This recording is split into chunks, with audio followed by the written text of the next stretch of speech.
Salam uşaqlar, bu günlər aldehid və ketonları öyrənirik. Aldehid və ketonlar bir-birinin siniflər arası izomer olduğu üçün ümumi formulları CnH2n o bu şəkildədir və burada n böyük bərabərdir 1-dən.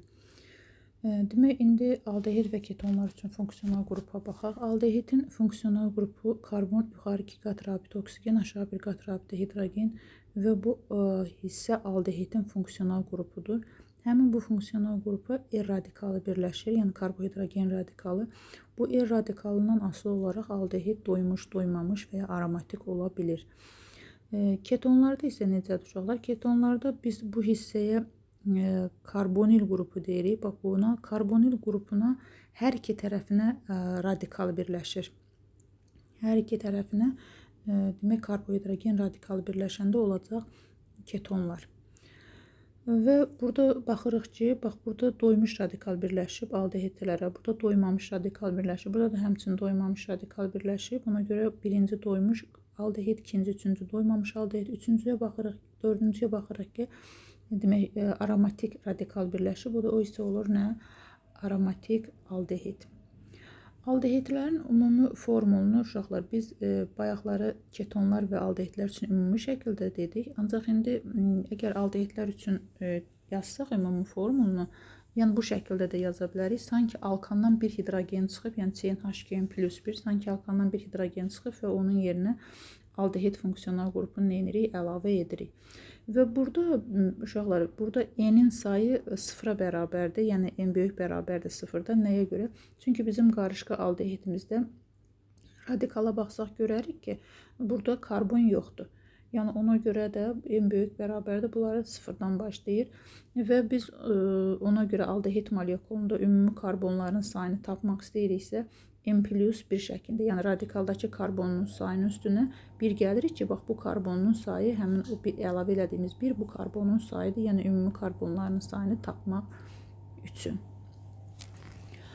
Sonra gəlirik bunların adlandırılması. Bunların demək 3 cür adlandırılması var. Səmərəli, tarixi və beynəlxalq. Səmərəli adlandıranda uşaqlar bunlar demək həmişə deyirdik ki, ilk nümayəndəsinin törəməsi kimi baxılır. Ancaq bunlarda ilk nümayəndəsinin törəməsi kimi baxılmır. Burada ikinci nümayəndəsini, yəni ki, asetaldehid, ikinci nümayəndəsini asetaldehid və ya sirkaldehid kimi adlandıracağıq. Demək, ikinci nümayəndəsinin törəməsi kimi baxılır. Məsəl üçün tutaq ki, bir nümunə yazsaq buna. Demək, ona görə də bunlarda uşaqlar səmərəli adlandıranda minimum 3 karbon olmalıdır ki, bu hissəni biz nə götürürük? Bu hissəni biz asetaldehid kimi götürürük. Məsəl üçün buna deyəcəyik metil asetaldehid və yaxud da radikal etilsə deyəcəyik etil asetaldehid. Bu şəkildə səmərəli adlandırırıq. Tarixi necə adlandırırıq uşaqlar? Tarixi adlandıranda bunlar demək, biz buna demişdik ki, qarışqa turşusu, turşular bölməsində öyrənmişik biz bu maddəni. İndi ona uyğun olaraq da bu sanki qarışqa aldehidi bir oksigen çıxmış turşudur da, sanki ona oxşuyur. Ona görə də buna deyəcəyik, onun turşunun adına uyğun olaraq deyəcəyik qarışqa aldehidi və yaxud da sirkə turşusu, sirkə aldehidi. Qarışqa turşusuna demək formiat turşusu da deyilir. Ona görə də buna formaldehid, sirkə turşusuna asetat turşusu da deyilir. Ona görə də onun demək ona uyğun gələn aldehidi asetaldehid də deyə bilirik. Daha doğrusu adlandırılır o şəkildə. Sonra 3 karbonlu olan propan aldehidi, 4 karbonlu olan yağ aldehidi. Çünki 4 karbonlu olan turşuya biz gələcəkdə deyəcəyik yağ turşusu, aydın məsələdir ki, tarixi adlandıranda.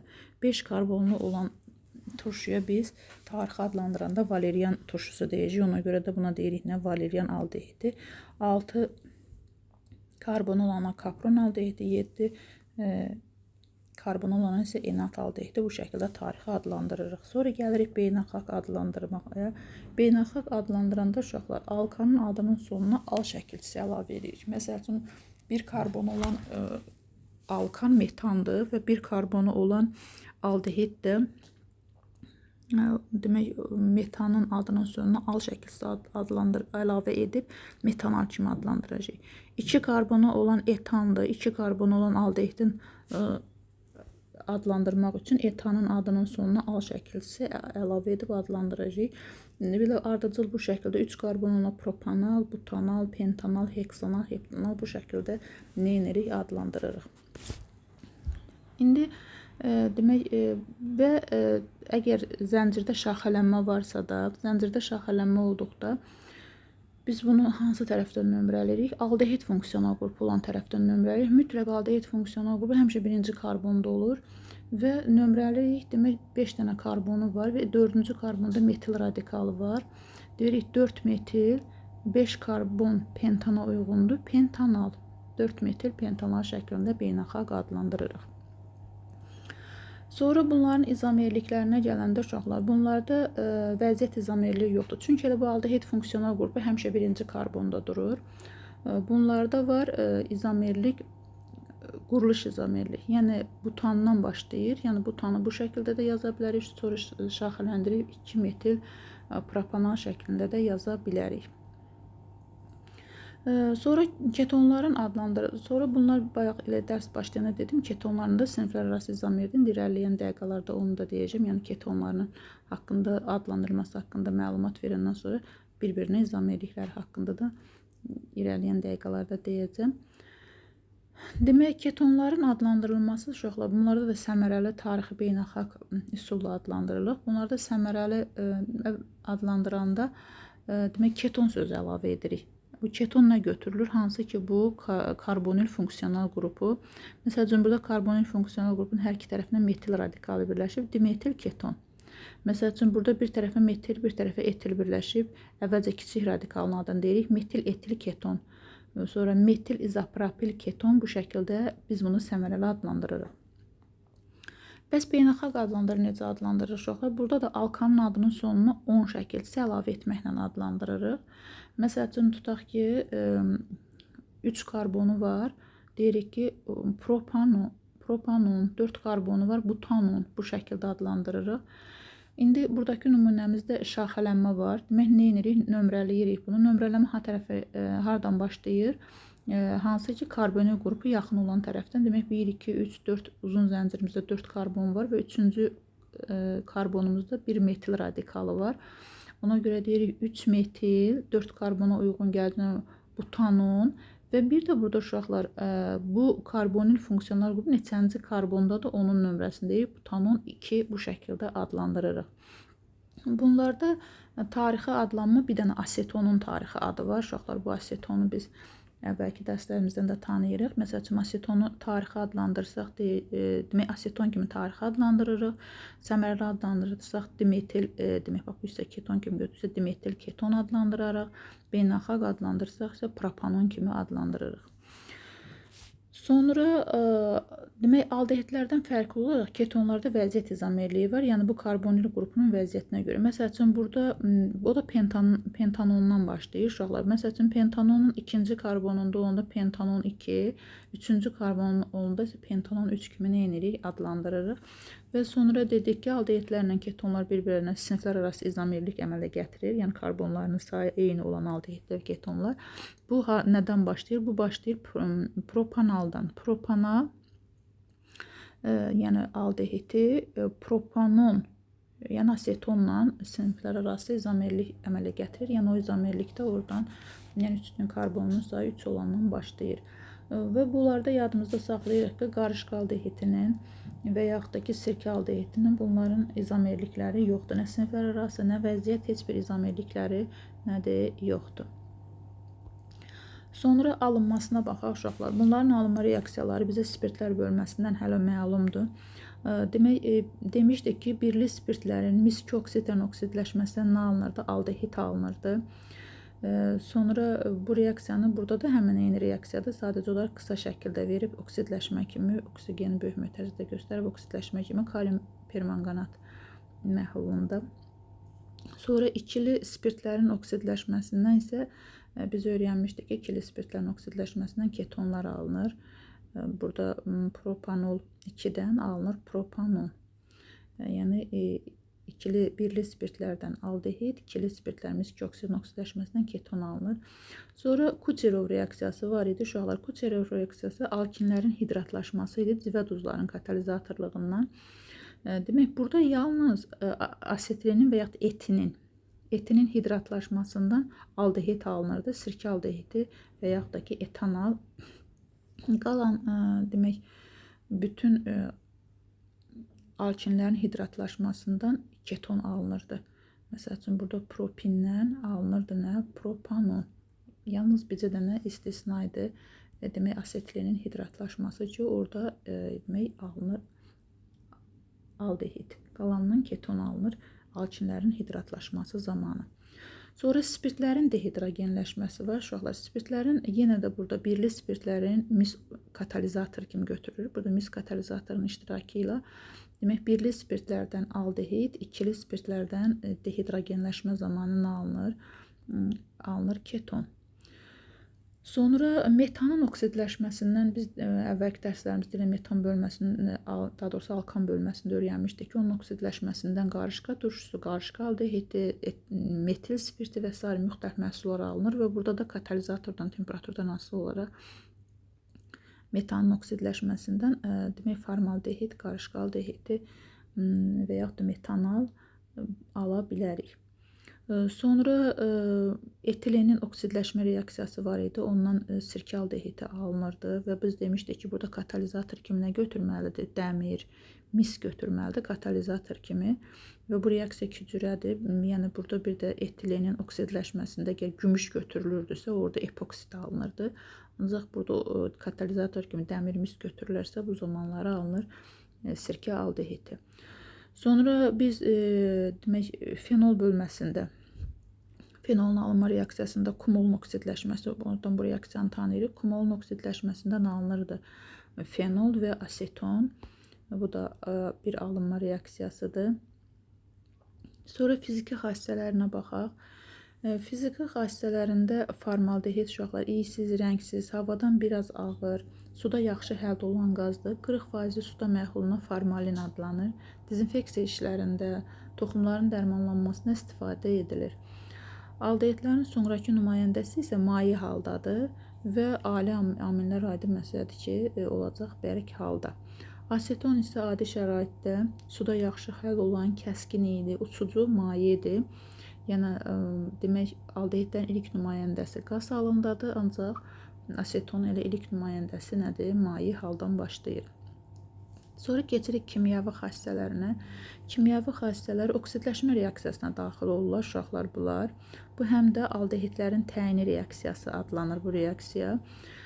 Demək, oksidləşmə reaksiyası amonyakın, demək, gümüş bir oksidin amonyakda məhlulu ilə oksidləşmə reaksiyasına daxil olurlar. Bu reaksiya gümüş güzgü reaksiyası deyilir uşaqlar. Nəyə görə?